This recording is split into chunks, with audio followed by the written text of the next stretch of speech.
Shalom, jemaat yang dikasihi dalam Tuhan Yesus Kristus. Bagaimana kabar saudara? Semoga semuanya berada dalam keadaan sehat dan penuh sukacita. Mari sebelum kita memulai aktivitas kita pada pagi hari ini, kita boleh merenungkan firman Tuhan dan kita satu di dalam doa. Bapa dalam surga, kami mengucap syukur untuk kemurahan dan kebaikan Tuhan di dalam setiap hari kami. Dan biarlah kekuatan kami, firman Tuhan boleh menjadi penuntun di dalam hidup kami. Sebentar kami akan merenungkan bagian firman-Mu, biarlah Tuhan yang memberikan kami hikmat. Amin. Renungan pada pagi hari ini terambil dari Kolose pasal yang ketiga ayat yang ke-23. Kolose 3 ayat 23 mengatakan, apapun juga yang kamu perbuat, perbuatlah dengan segenap hatimu seperti untuk Tuhan dan bukan untuk manusia. Bapak Ibu Saudara, kita tentu punya aktivitas sehari-hari bukan? Yang harus kita lakukan. Mungkin ada yang kerja kantoran, ada yang buka usaha sendiri, berdagang.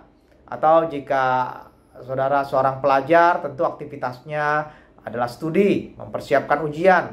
Ada ibu rumah tangga, punya aktivitas mengurus rumah tangga, menjaga anak yang masih kecil barangkali. Tapi pernahkah kita merasa waktu di dalam aktivitas itu kita seperti merasa enggan atau bosan mengerjakan aktivitas itu? Seorang karyawan yang mulai kehilangan semangat kerja, berat sekali menghidupi atau menjalani hari demi hari. Seorang pelajar yang sudah mulai merasa bosan akan asal-asalan mempersiapkan ujiannya. Seorang pedagang gak maksimal dalam menyambut customernya. Itu bisa terjadi di dalam setiap kehidupan aktivitas kita. Tapi hari ini kita diingatkan bahwa sebagai orang Kristen, kita tidak bersikap asal-asalan dalam mengerjakan aktivitas kita.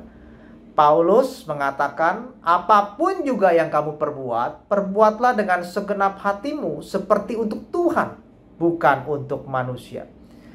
Paulus ingin kita sebagai orang percaya melakukan aktivitas kita itu dengan segenap hati.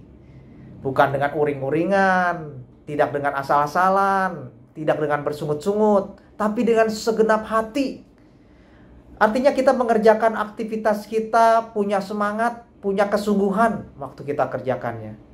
Seorang pelayan ibadah yang mempersiapkan diri untuk pelayanan hari Minggu, mereka akan perlu sungguh-sungguh mengerjakan persiapan dan latihannya, karena mau mengerjakan dengan segenap hati. Ketika seorang karyawan sedang diminta atasannya mungkin membuat sebuah presentasi, hendaklah dia membuatnya dengan baik, detil demi detil, dan seterusnya. Seorang resepsionis yang sedang menerima tamu, dia bisa menyambut dan membantu tamu tersebut dengan ramah, walau mungkin saat itu hatinya sedang kurang nyaman. Jadi, apapun yang kita perbuat, perbuatlah dengan segenap hati. Tapi kalimat itu tidak berhenti di situ. Apa yang memotivasi kita berbuat dengan segenap hati? Paulus katakan, karena kita kerjakan semuanya ini untuk Tuhan. Untuk Tuhan. Kalau kita kerjakan untuk manusia nih, kita akan bisa kecewa. Kita berharap ada proyek besar barangkali, tapi klien gak bisa pegang janji, kita kecewa. Atau kita kerjakan sesuatu yang untuk menyenangkan hati seseorang, tapi namanya manusia ya, kadang gak pernah puas, moodnya bisa berubah, jadilah kecewa. Tapi kalau kita kerjakan untuk Tuhan, Tuhan tidak pernah mengecewakan.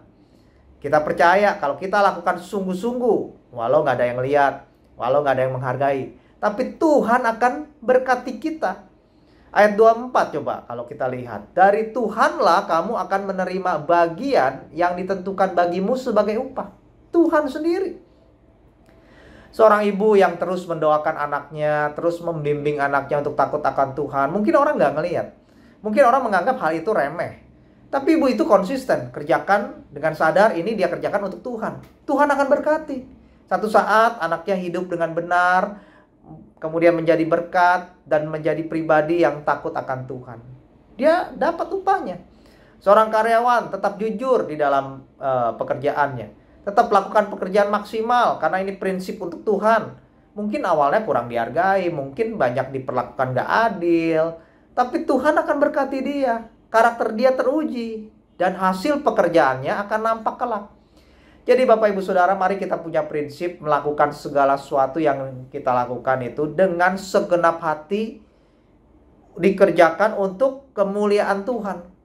Percayalah, Prinsip itu akan menjadikan kita orang yang hidupnya menarik dan menjadi berkat. Paulus kan bilang di ayat-ayat sebelumnya, istri-istri yang hidupnya jadi berkat karena punya attitude yang rendah hati dalam pernikahan. Dia tunduk atau menghormati suaminya. Suami-suami yang dicintai istri karena benar-benar melindungi istrinya. Karena apa? Suami itu mengasihi dengan sepenuh hati. Kemudian Paulus juga singgung soal anak-anak. Anak-anak bisa menjadi kebanggaan bagi orang tuanya karena menjadi anak yang mudah dididik, taat, hatinya terbuka untuk didikan. Bapak-bapak juga bisa menjadi teladan dan panutan anaknya. Karena apa? Bijaksana dalam mendidik anak mereka. Nggak kasar, bijaksana. Dan juga hamba-hamba hidupnya bisa menjadi kesaksian. Karena apa? Karena tetap punya sikap yang taat dan tulus. Itu semua bisa menjadi berkat karena hidupnya itu untuk Tuhan dikerjakan dengan segenap hati. Mari kita mulai hari kita dengan hidup memuliakan nama Tuhan, segenap hati dikerjakan untuk Tuhan. Mari kita berdoa. Bapa dalam surga, kami mengucap syukur untuk setiap aktivitas yang Tuhan percayakan kepada kami. Dan biarlah dengan firman Tuhan ini kami mau mengerjakan dengan segenap hati karena untuk kemuliaan Tuhan.